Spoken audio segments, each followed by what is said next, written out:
Behind this gate is Dudleytown, 1,000 acres, a town that's been abandoned since 1928. Every place we've ever been to, and every place which has been in over 1,000 places, the one that seems to hail the most with negative energy still remains, by account and by what we felt, Dudleytown. It's very quiet. And as we first started entering, we were like, wow, this is beautiful. It's nice and calm. And the deeper you get in, though, the more you get in, the more it just begins to weigh on you, and the more you feel like almost something, or the whole woods are going to come out at you. I would say you better have experience and know what you're doing. If you're going to go into a place deep into the woods that has such a reputation, you don't walk in there as a novice.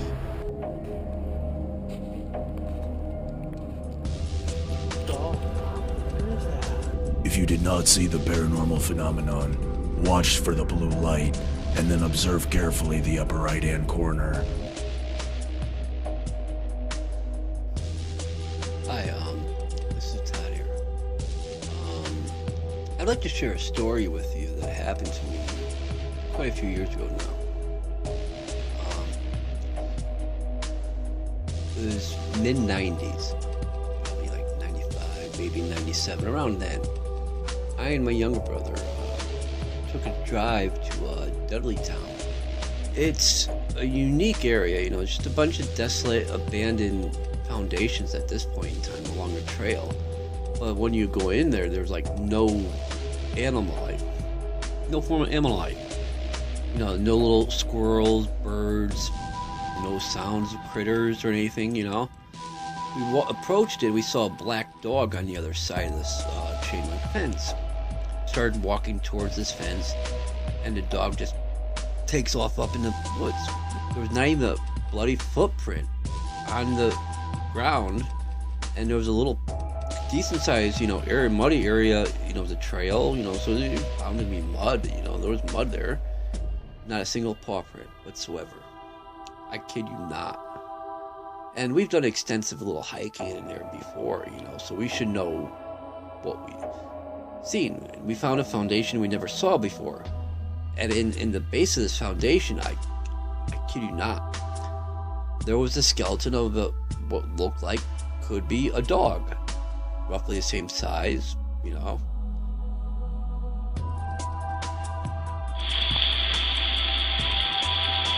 Alright, now I'm on the other side of Bonnie Brook. Did the river crossing. That's Coltsfoot Mountain up here. There's another falls. One thing I noticed at the end of the last video, which I should have said, but it didn't really hit me until after I turned off the camera, was, except for these waterfalls, you don't hear anything else here. There's the wind blowing through the trees and water falling. Other than that, no birds, no rustling, nothing. In the 1920s, this dude writes a book called The History of Cornwall, and he says, you know, Dudleytown has had a string of bad luck. This guy went insane, and this guy killed his family, and a bunch of Indians came in and killed these kids, and a bunch of people disappeared. The end, like, it was just like an anecdote in a book. And he didn't say anything supernatural was going on, he just said this is a string of bad luck. Dan Aykroyd, a literal ghostbuster, and he's actually really big into paranormal research, but Dan Aykroyd's an actual ghostbuster. He said Dudleytown is the most haunted place on Earth. Quite the boast. I think even in the intro I said the most haunted place in America. Dan Aykroyd, I was selling it short, Dan Aykroyd said it was the most haunted place on Earth. After the town of Dudleytown was abandoned, the town was bought by basically the people who still lived there. And they was bought in the name of this group that is one of the most ominously named groups. Dark Entry Forest Association.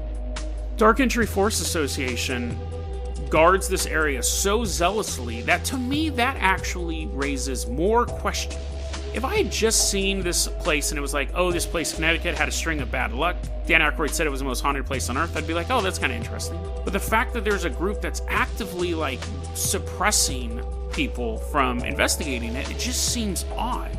Now, there was a report that there was a Christian-based movie production company that wanted to do a movie on Dudleytown. One of the things, according to this article, was that the Dark Entry Forest Association threatened to sue the filmmakers for defamation if they made this horror movie based on their town. That is aggressive debunking. They've come out, I mean, if you go and you look up Dark Entry Forest or Dudleytown, most of the first links are, our town isn't haunted, our town isn't haunted, our town isn't haunted, please stay away. And again, we talked about this with the Ariana Grande thing. Stoll, Kansas is like, do not come here, there's no ghosts. The pushback is what makes the story suspicious. The pushback actually is what makes the story interesting. Because there's hundreds of supposed cursed towns and ghost towns and stuff like that across America and over the globe. But the fact that you have a group that's so aggressively trying to debunk it actually makes me more suspicious that something actually happened there or is happening here today. This is the story of Dudleytown, village of the damned. In the woods of northwestern Connecticut, there lies a remote community where unexplained orbs of light swirl around in the dark forest, where residents go mad or succumb to violent and unnatural deaths, and where even the local wildlife dares not go. The roads have become forest trails. Many people claim that the woods are strangely silent, and birds and bugs that sing and call during a hike up to Dudleytown don't follow into the village. The noted demonologist, author, and ghost hunter Ed Warren picks up the story. The curse in Dudleytown started after the village became a thriving town. People went mad and reported seeing monstrosities in the forest, things that were unnatural. Everyone left the town. Nancy Ziegler, a paranormal investigator from Waterflight, New York, and a Dudleytown regular, says, "The people living in the Dark Entry Forest have a vested interest in saying there is nothing up there. Well, if there's nothing up there, then why do we get strange things on our photographs? I've been slapped across the face and scratched with no one standing there." When my friends and I were about 18, we planned to camp out overnight because the foundations of the homes of the allegedly cursed former residents of Dudleytown. We got a late start and were all on edge by the time darkness fell. About an hour of cursing the damp kindling and rotten firewood, we finally got a campfire started. It was early autumn, and as night fell, the temperature dropped considerably. We all huddled around the small fire and passed around bags of chips. It was then that I realized that aside from the crackle of our light little fire and the rustle of the snack bags, there was no other sound in the forest. There were no crickets or frogs or anything, just dead silence. As dark as Dudleytown may be in the day, it is nothing compared to the night. There was a moon in the sky that night. It could not be seen in the hollow where we were camped. The light from our feeble fire didn't extend far and seemed to be absorbed by the blackness that had closed in all around us. Suddenly, a breeze kicked up that gave the dwindling fire new life. Now our shadows seemed to take on a life of their own and danced across the rock walls of the foundation and in and out of the cellar pits. But then I went up there with a girl I was dating, Justine, and she had a brand new Volkswagen Jetta. And we didn't know much about the area and how guarded and how private it was supposed to be, so we drove right up to the gates. And when you drive up to that gate, there's two stone pilings. You have to drive by a bunch of houses. And those are the people who they're not having it. They don't want you up there. So if you go by their house, you get caught. Well, we were up there in a brand new Volkswagen Jetta, and it stalled and would not start, just like it says on the internet. Now, at that time, that was before Facebook. I mean, we're talking 98, 99, we had AOL, and so you could find articles and read articles. And after we had this experience at Dudleytown, we went and looked it up, and story after story, it was the same thing. People's cars die. Okay? So now I'm intrigued by this place. Something has to be, there's some magic to this place, you know? Getting to Dudleytown is one thing. Getting home from Dudleytown is another.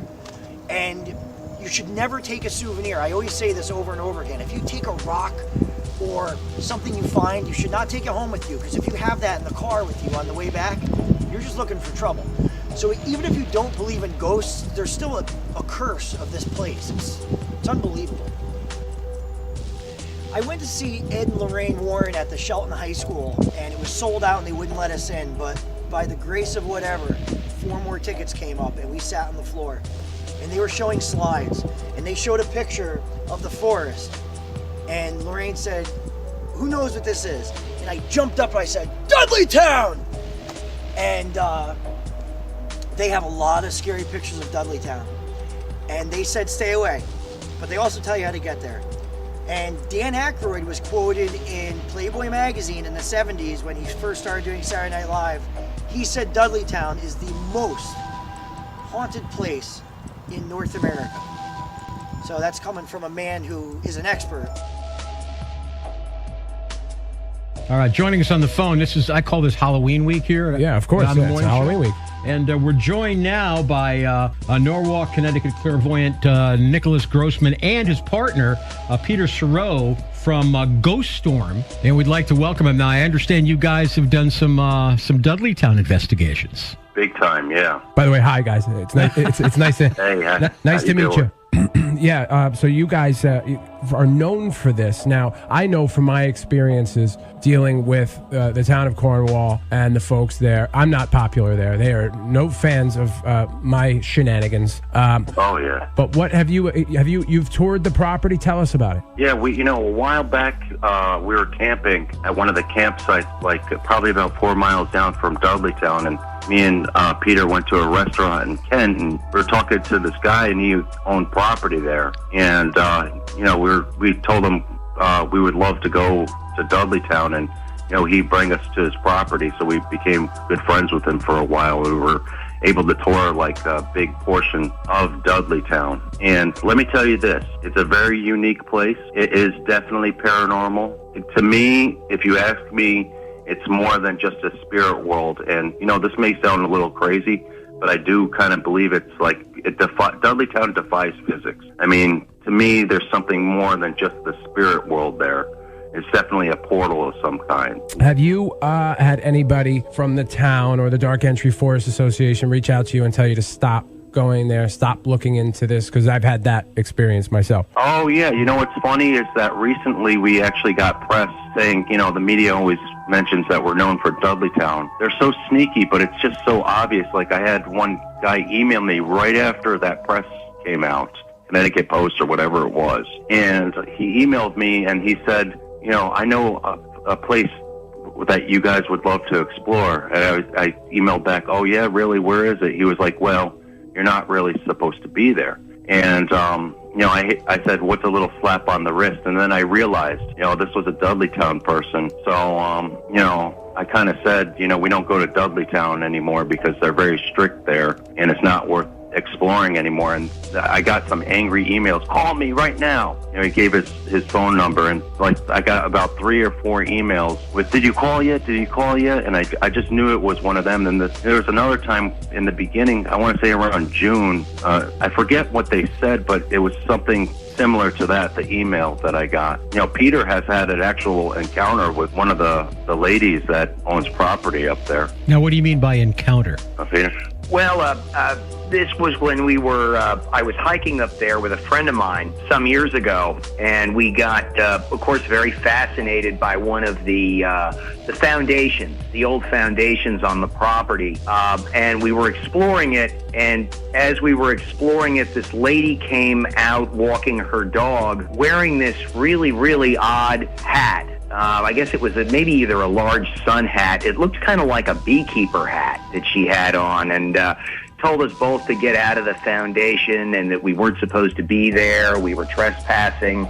And so, we left. We got back on the Mohawk Trail, and we were headed back down to, I guess, the Dark Entry Road entranceway of the Mohawk Trail. And as we were walking down there, it was a very, very hot day. It was windy, it was breezy, but it was very, very hot, very high humidity day in like July. And off in the distance, over the din of the wind blowing, I could hear this woman laughing hysterically. Very, very odd, strange, and I'm not sure where it was coming from because I don't think there were any houses nearby where we were. Another time we went up Bald Mountain Road, me and Peter, we drove up Bald Mountain Road. That's another entrance to Dudleytown. Forget that. Don't even try it, because me and him drove up there. Everybody's taking pictures of the car with their iPhone or their Samsung. Everybody's taking pictures of the car. We drive up there, obviously it was too uncomfortable to get out because of all the pictures taking. We turn around and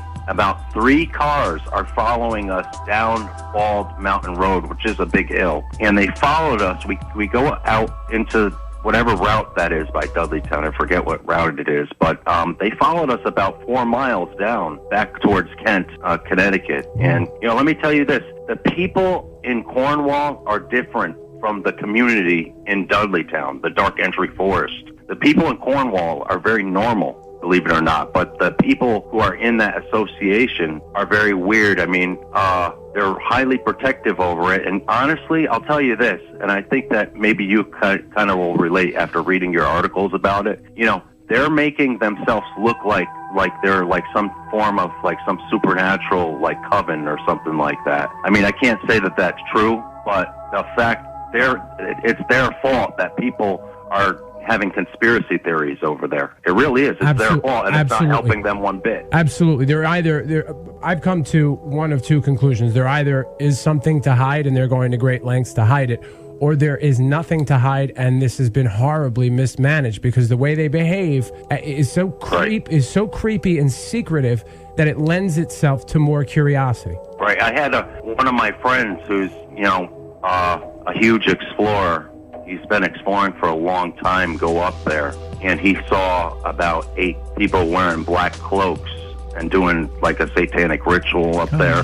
Really? I had another friend tell me a while back that they were met at Dudleytown with a man with a pit bull and a rifle telling them that they have no business being up there. Now, you guys weren't drinking cheap bourbon or anything, right? No.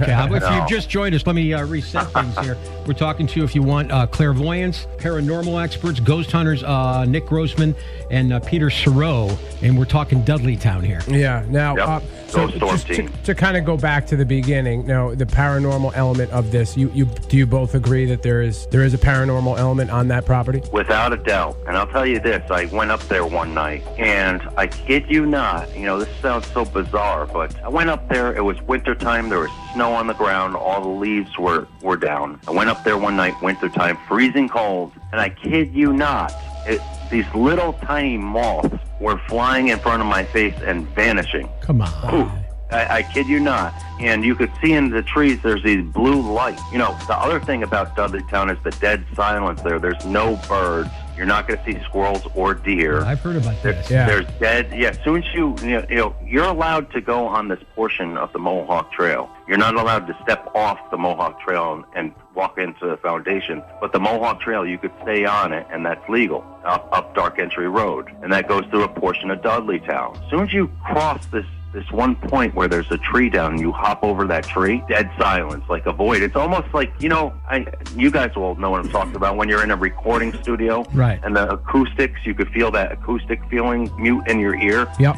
Dudleytown, the whole place is like that. And there was one time me and Peter were up there, and this was I'll never forget this, like straight like horror movie kind of vibe here. Me and Peter went up there, and probably around the perimeter of Dudleytown, which probably would be a mile radius around me and Peter, you hear hundreds and hundreds and hundreds of crows cawing at us. I kid you not, it was so bizarre. I tell you what, that place is so active, you could get paranormal activity in broad daylight. Guys,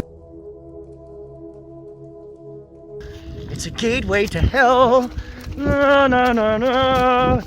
Welcome to Dudleytown. Deep in the woods of Dudleytown, there is not one sound. Dead silent. Dead silent. The curse is so strong that you would not want to remove a single item from the property, no matter what it was. People will remove a stone as a souvenir, and on the way home, they get into a head-on collision and they kill all their friends. It's happened.